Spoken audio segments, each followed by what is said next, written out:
بسم اللہ الرحمن الرحیم۔ السلام علیکم۔ پروگرام اختلاف رائے کے ساتھ میں ہوں افتخار کاظمی۔ میرا گمان یہ ہے کہ اشاروں میں اپوزیشن کو بہت سے پیغام دیے گئے ہیں اور یہ بھی کہا گیا ہے کہ کسی سے بیک ڈور رابطے نہیں ہیں جو یہ ظاہر کرتے ہیں کہ بات نہیں بن رہی، نہ ادھر سے بن رہی ہے نہ ادھر سے بن رہی ہے۔ تو بہت سے لوگ اپنے حساب سے، وہ کہتے ہیں نا کلام شاعر بے زبان شاعر نہیں، بلکہ اپنے حساب سے اس کا ترجمہ کر رہے ہیں۔ حکومت کے حمایتی یہ سمجھتے ہیں کہ اپوزیشن کو صاف جواب دے دیا گیا، جسے چٹا جواب کہتے ہیں، یعنی ساڈے تے نہ رہنا، اپنی لڑائی لڑو، اور یہ موقف اختیار کرنا کہ حکومت نے الیکشن کرانے کی ڈیوٹی دی تھی، وہ ڈیوٹی اب پوری کر دی گئی ہے، اب حکومت جانے اور اپوزیشن جانے۔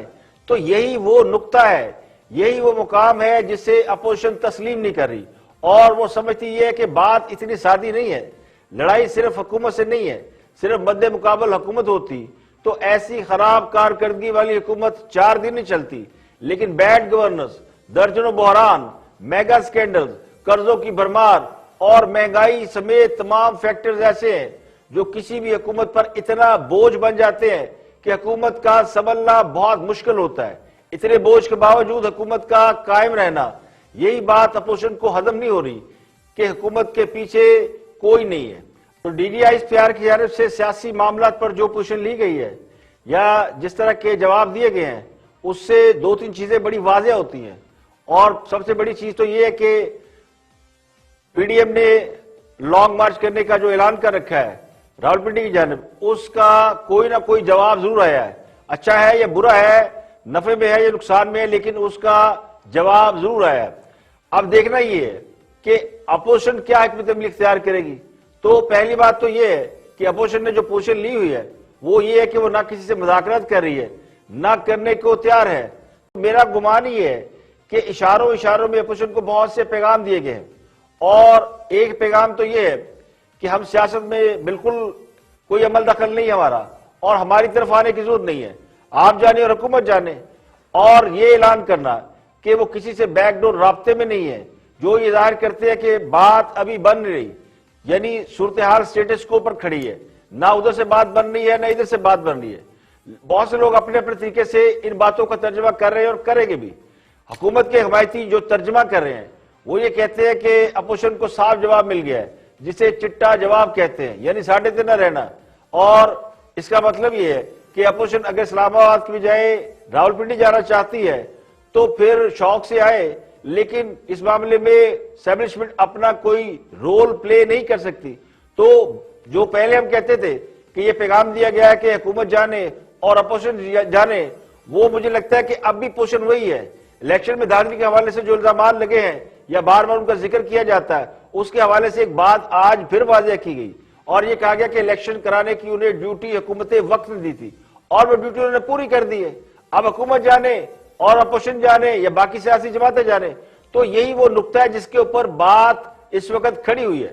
ہر ایک کی اپنی پوزیشن ہے، حکومت کی اپنی پوزیشن ہے، اپوزیشن کی اپنی پوزیشن ہے، اور آج فوج کی جانب سے بھی ایک پوزیشن لی گئی ہے، اور وہ پوزیشن یہ ہے کہ سیاست میں وہ کوئی انٹرفیئر نہیں کر رہے، نہ کرنا چاہتے ہیں، نہ وہ سمجھتے کہ انہیں سیاست کے اندر انوالو کیا جائے۔ تو لڑائی سیدھی حکومت اور اپوزیشن کی ہے، لیکن اپوزیشن یہ بات نہیں مان رہی، یہ تسلیم نہیں کر رہی۔ اپوزیشن یہ سمجھتی ہے کہ بات اتنی سادی نہیں ہے کہ حکومت کی کارکردگی اچھی نہیں ہے، اور اگر مد مقابل صرف حکومت ہوتی تو پھر ایسی خراب کارکردگی والی حکومت 4 دن نہیں چلتی، بہت پہلے گر جاتی۔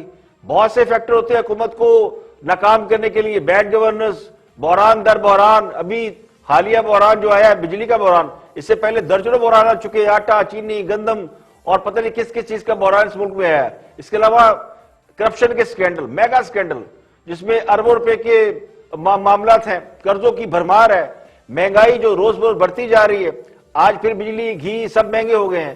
تو بہت سے فیکٹر ایسے ہیں جو کسی بھی حکومت پر اتنا بوجھ بن جاتے ہیں کہ حکومت ان کا وزن نہیں اٹھا پاتی، حکومت اس وزن سے گر جاتی ہے۔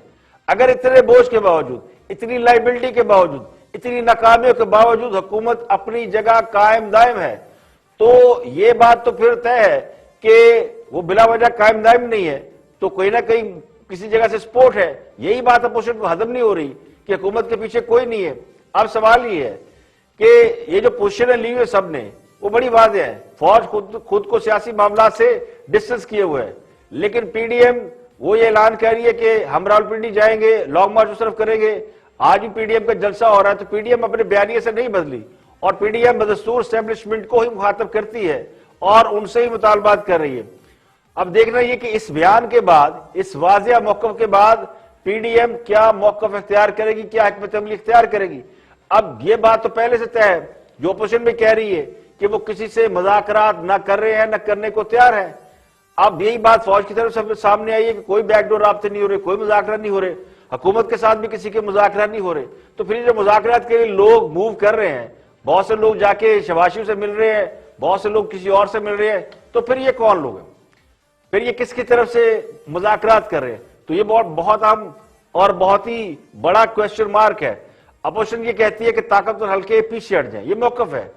اب طاقتور حلقے کہتے ہیں کہ ہم ہیں ہی نہیں اور سیاسی معاملات میں ہمیں گھسیٹا نہ جائے، جبکہ رائے عامہ یہ کہتی ہے، جو پبلک وائس ہے وہ اس وقت لاؤڈ اینڈ کلیئر ہے، وہ سب لوگ کہہ رہے ہیں، اور اس میں اپوزیشن نے ایک سٹینڈ لیا ہوا ہے.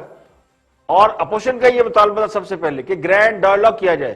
تو اس وقت سارے کے سارے لگتا یوں ہے، تاثر یہ ہے کہ سب اپنی اپنی پوزیشن میں کھڑے ہیں، ایک بند گلی میں کھڑے ہیں، اور سیاسی معاملات کوئی بہت زیادہ بہتری کی طرف نہیں جا رہے. یہ اس وقت بہتری کی طرف جائیں گے جب لوگ آپس میں بات کرنی شروع کریں گے، جسے عام زبان میں کہا جاتا ہے کہ گرینڈ ڈائیلاگ کیا جائے. تو لگتا یوں کہ گرینڈ ڈائیلاگ کے بغیر اس صورتحال کا حل نکلنا ممکن نہیں. اب اس گرینڈ ڈائیلاگ کے لیے جس کو بڑے کا کردار ادا کرنا چاہیے، جس کو سٹیپ فارورڈ ہونا چاہیے، وہ جنہوں نے آج پریس کانفرنس کی ہے. اگر ہم نے اسلام آباد جانے کا فیصلہ کیا، آپ جائیں گے ساتھ یا نہیں؟ پوری طاقت کے ساتھ جائیں گے یا نہیں؟ انشاءاللہ اسلام آباد کے گلی کوچے میں آپ کے علاوہ پھر اور کوئی نہیں ہونا چاہیے، اور ہم اپنی بات منوا کر رہیں گے، اپنا جائز مطالبہ منوا کر رہیں گے، اور ناجائز حکمرانوں کو انشاءاللہ چلتا کریں گے. ان کو ہمارے اوپر حکومت کرنے کا کوئی حق حاصل نہیں. تب مولانا چائے پانی سے تواضع کرانے لگتا ہے اسلام پنڈی نہیں جا رہے اور اسلام آباد جانے کا انہوں نے اعلان کیا ہے. اس میں دو باتیں سمجھا یہ جا سکتا ہے، یعنی تجزیہ یہ کیا جا سکتا ہے کہ وہ جو کہتے ہیں نا کہ لڑائی اپنی اپنی، تو پیغام جو ہے مل چکا ہے اپوزیشن کو بھی کہ عمران خان جانے اور اپوزیشن جانے اور پنڈی کی طرف آنے کی ضرورت نہیں ہے. تو اس کے بعد لگتا ہے یہ کہ پی ڈی ایم نے فیصلہ یہ کیا ہے کہ اب اسلام آباد کی طرف جائیں گے اور اسلام آباد میں ہی دھرنا دیں گے اور وہیں جو ہے وہ اپنا ڈیرا جمائیں گے. تو جو اصل خبر ہے وہ یہ ہے کہ اب راولپنڈی نہیں، جو کہہ رہے تھے کہ جی ہم رخ راولپنڈی کی طرف کر سکتے ہیں، تو اب جو روٹ ہے وہ واپس اسلام آباد کی طرف ہو گیا ہے.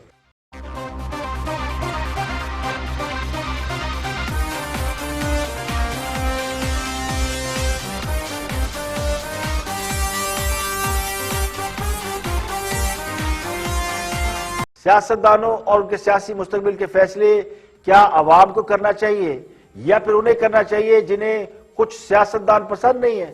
تو اصل پرابلم یہ نہیں کہ الیکشن کرانے سے فوج کی بدنامی ہوتی ہے یا فوج کو الیکشن نہیں کرانے چاہیے.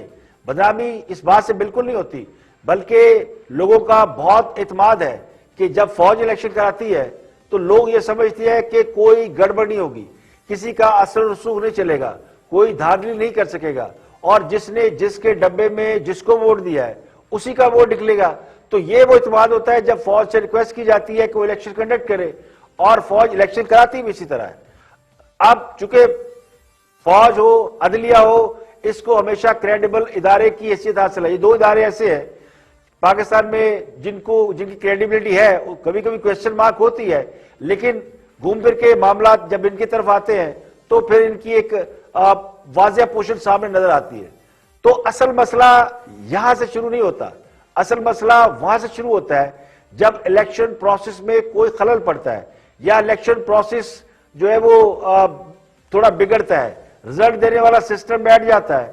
تو ہارنے والا یہ سمجھتا ہے کہ جس نے مجھے رزلٹ دینا تھا وہ تو سسٹم بیٹھ گیا، وہ کیوں بیٹھا؟ شاید اس کو ہرانے کے لیے، تو اس سے دھوکا ہوا ہے. اور سونے پہ سہاگا اگر جیتنے والا یہ دعویٰ کرنا شروع کر دے کہ انہیں تو لایا گیا ہے اور لانے والے کچھ لوگ ہیں، تو پھر ہارنے والے کو یقین ہو جاتا ہے کہ اصل میں اسے ہرانے کے لیے کوئی گڑبڑ کی ہے. تو اصل گڑبڑ حکومت کے بیانیے سے شروع ہوتی ہے. اس بات کو بالکل کوئی مطلب اس کو یہ ایشو نہیں ہے کہ فوج کو آئندہ الیکشن نہیں کرانا چاہیے. کیوں نہیں کرانا چاہیے؟ فوج ایک کریڈیبل ادارہ ہے، اور جب بھی کوئی بڑا کام ہمیں پڑتا ہے تو اس سے منظم ادارہ کوئی ہے نہیں جو کام کرتا ہے، چاہے وہ قدرتی آفات ہو، سینسس ہو، یا الیکشن کا مسئلہ ہو. تو credibility is a big issue. تو کریڈیبلٹی کی وجہ سے فوج الیکشن کے لیے بلائی جاتی ہے، لیکن اس کے بعد ظاہر ہے جو ہارتا ہے اس کو شکوہ تو رہتا ہے.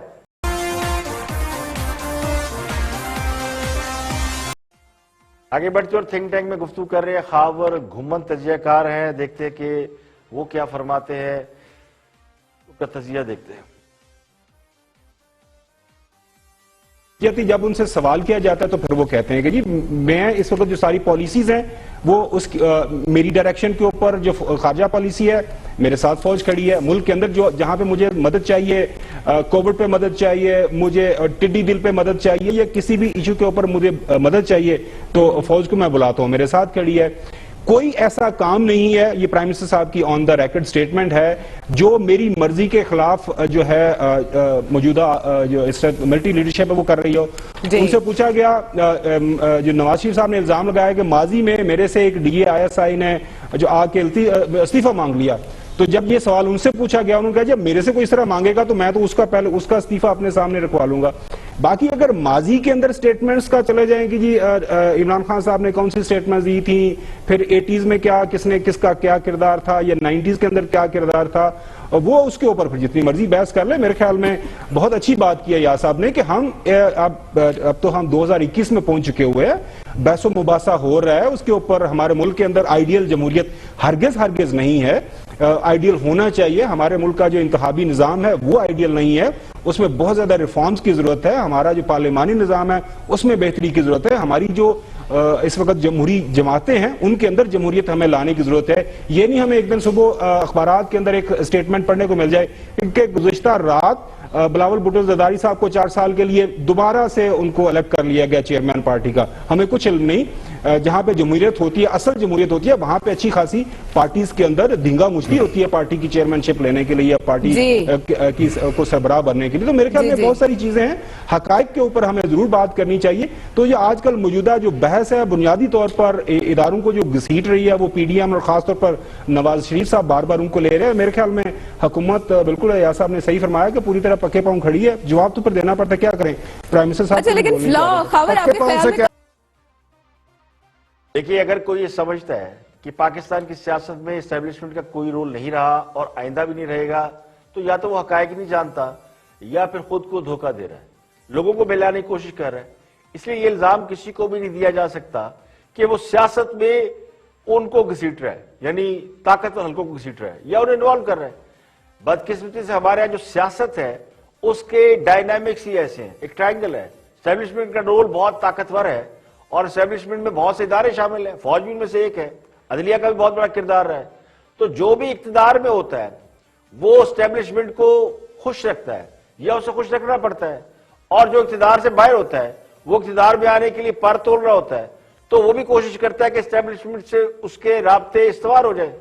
اب دونوں کا فوکس جب اسٹیبلشمنٹ میں ہوگا تو پھر کہیں نہ کہیں سے ان کا نام ضرور سامنے آتا ہے، اور جن کو پھر کوئی راستہ نہیں ملتا وہ بھی لڑائی کرنے چل پڑتے ہیں، ان کے خلاف جدوجہد کرتے ہیں.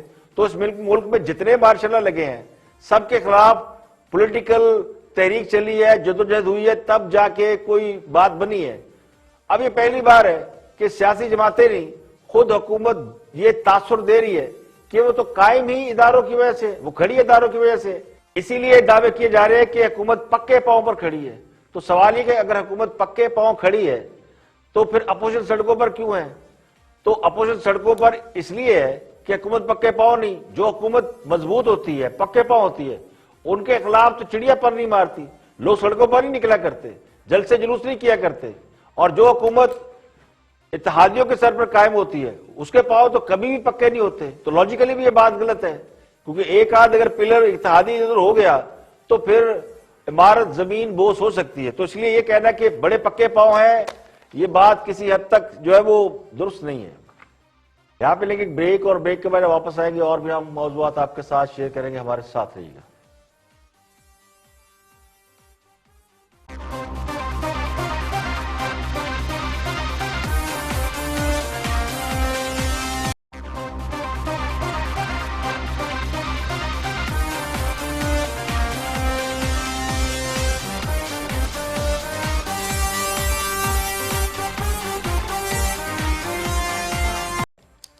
آگے بڑھتے ہیں اور پی ٹی اے کے رہنما فیصل واڈا گفتگو کر رہے ہیں ایک بڑے اہم موضوع کے اوپر. دیکھتے ہیں کہ وہ کیا فرماتے ہیں. چند روز پہلے ایک پریس کانفرنس ہوئی تھی جس میں D G I S P R نے کہا تھا کہ اپوزیشن اگر اسلام آباد آئی یا پنڈی آئی تو انہیں چائے پانی سے ان کی تواضع کی جائے گی. اسی پہ ان سے پوچھا جا رہا ہے. تو فیصل واڈا کیا فرماتے ہیں؟ ہمارے حساب سے کہ وہ چائے پانی بنائیں گے اور مالش کا جو بندوبست ہے وہ شاید ہم کریں گے. وہ جو عمران خان صاحب نے کل ایک بات کہی ہے، ذرا سنیے گا. ہم سے جب کل یا پرسوں یہ سوال پوچھا گیا، انہوں نے بھی کہا کہ مرمت کرنے والی، مرمت تو کل اب استعمال نہیں کیا. کیا خیال ہے؟ سنیں. پہلے انہوں نے سمجھا گورنمنٹ گر جائے گی 2 مہینے 3 مہینے 4 مہینے. جب گورنمنٹ سروائیو کر گئی ہے تو اب وہ یہ ڈیسپریشن کی اینڈ ہے کہ جب جی ایچ کیو چلے جائیں گے. یہ اپنے اطمینان رکھ لو کہ ان کی ساروں کی ٹریٹمنٹ ہونے والی ہے. ٹریٹمنٹ ہونے والی؟ کیا ٹریٹمنٹ ہونے والی؟ سر میں آپ کو آرام سے بتا رہا ہوں وہ چائے پانی پلائیں گے پنڈی میں مولانا کو. ہم مالش والش کریں گے. بہت عرصے سے ہوئی نہیں ہے تو وہاں جو مالش کا لفظ پاکستانی پالیٹکس میں استعمال ہوتا ہے، آپ جانتے ہیں اس کا مطلب کیا ہے؟ ہم تو اس کا مطلب جانتے ہیں. ہم تو اس کا مطلب بھی جانتے ہیں. مساج، انگریزی مساج، ویسے مالش خود کریں گے؟ ہاں شاید ضرورت پڑی تو وہ بھی کر دیں گے. سر مسئلہ کیا ہے؟ چربی جب پگھلانے کا وقت ہے تو کہتے ہیں مساج کرنا بڑا ضروری ہوتا ہے. سو آپ کا خیال ہے کہ ٹکا کے جو ٹریٹمنٹ ہوگی وہ ٹکا کے ہوگی؟ سر دیکھیں ٹریٹمنٹ کیا ہے. کیونکہ شیخ رشید صاحب نے بھی کہا کہ پنڈی کوئی آئے گا تو دیکھیے کیا کرتے ہیں. دیکھیں ٹریٹمنٹ کیا ہے. ٹریٹمنٹ یہ تو نہیں مولا جڑ کی کہانی ہے کہ وہ آئیں گے ہم ڈنڈے برسائیں گے. وہ تو چاہتے ہیں مولانا کی اسٹریٹجی ہے کہ کسی طرح ایک بندہ وہ خود مار دے اور اس پہ سیاست کر، جو ہمیشہ کرتے ہیں مظلوم بچے جو وہاں پڑھنے آتے ہیں. مولانا کا ٹریٹمنٹ سے مطلب کیا ہے؟ مولانا کی اتنی ساری چوریاں اور اربوں روپے کی جائیدادیں جو اس نے بنائی ہیں، اس کے باپ دادا کو کاروبار نہیں ہے، اس کا ثبوت آگے، شواہد آگے، اس پہ قانونی کارروائی ہوگی. اور مزید 72 گھنٹوں میں آپ بہت بڑی اناؤنسمنٹ سنیں گے. آپ کا خود دل ہل جائے گا کہ اس ملک کے ساتھ ان لوگوں نے کیا کیا مذہب کے نام پہ کیا ہے، کس طرح مذہب کو بیچا ہے، کس طرح مذہب کے نام پہ پالیٹکس کی ہے. ابھی اگلے 72 گھنٹوں میں پنجابی کی ایک مثال ہے کہ پجدیاں نو وان اکو جیا. تو کون کس کی مرمت کرے گا، کون کس کی ٹریٹمنٹ کرے گا، کون مالش کرے گا، کس کی مالش ہوتی ہے اور کون مالشیا ہے، یہ تو اس کا فیصلہ تو وقت کرے گا. مگر مولانا فضل الرحمان سمیت اپوزیشن کو اس بات کی داد دینا پڑتی ہے کہ ان کی ٹانگیں نہیں کانپ رہی. ورنہ پاکستان کی سیاسی تاریخ میں کبھی یہ نہیں سنا کہ چائے پانی سے تواضع کرنے والوں کو جواب میں یہ کہا جائے کہ چائے نہیں پاپا جان کے پیزے. تو حکمران جماعت اس وقت جو کہ موجودہ پولیٹیکل سینیریو ہے، اس میں ایک تماشائی سے زیادہ کچھ نہیں ہے. یہ تو وہی مثال ہے کہ جو کچھ کرنا ہے شیر نے کرنا ہے. تو شیر کے سامنے کیا حیثیت ہے؟ میں نون لیگ والے شیر کی بات نہیں کر رہا، مثال دے رہا ہوں. تو لگتا یہ ہے کہ جو کچھ کرنا ہے وہ فوج نے کرنا ہے، اسٹیبلشمنٹ نے کرنا ہے. تو حکومت بیتی گنگا میں بھی ہاتھ دھونے کی کوشش کر رہی ہے. اب حکومت کی اپنی پوزیشن کو اگر آپ دیکھیں تو انہوں نے جو کرنا تھا اپوزیشن کو روکنے کے لیے وہ کر کے دیکھ لیا ہے. یعنی کراچی میں کیپٹن صفدر کو گرفتار کرا کے دیکھ لیا، مدار قائد کا ڈرامہ دیکھ لیا، وہ کر لیا، جلسے روکنے کی پوری کوشش کی. وہ ملتان کا جلسہ وہ آپ نے دیکھ ہی لیا کہ کس طرح پوری کوشش کی کہ روکا جائے، لیکن نہیں روک سکے. تو جہاں جہاں روکنے کی کوشش کی، گرفتاریاں کرنے کی کوشش کی، تو کچھ نہیں ہو سکا. تو حکومت اپنے تئیں بالکل ہاتھ کھڑ کے بیٹھی ہے.